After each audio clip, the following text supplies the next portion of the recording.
బ్రేక్ఫాస్ట్కైనా lunch బాక్స్లోకైనా మంచి tasty and హెల్తీగా ఉంటే పెరుగు వడ ఎలా చేసుకోవాలో చూపించబోతున్నాను. ముందుగా సబ్స్క్రైబ్ చేసుకోండి. ఓవర్ నైట్ నానబెట్టుకున్న మినపప్పు మిక్సీ జార్లో వేసుకొని నైస్ గ్రైండ్ చేసుకోవాలి.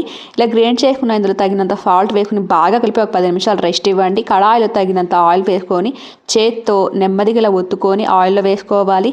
ఒకవైపు కాలిన వీటిని రెండో వైపుకి టర్న్ చేసి ఇలా వేగిన వీటిని తీసి పక్కన పెట్టేసుకోవాలి. 1/2 లీటర్ పెరుగు తీసుకొని గడ్డలు ఏం లేకుండా బాగా చిలకరించుకోవాలి. ఇంకొద్దిగా మజ్జిగ తీసుకోవాలి.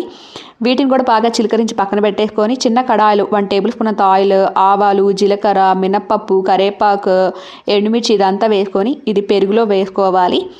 ఇక ఈ మజ్జిగలో బాగా ముంచి ఈ పెరుగులో వేసుకోవాలి. ఇలా వేసుకోవడం వల్ల చాలా టేస్టీగా ఫ్లఫీగా సాఫ్ట్గా ఉంటాయి. పెరుగులో అంతా బాగా ముంచేట్టు ఇలా సర్దుకోవాలి.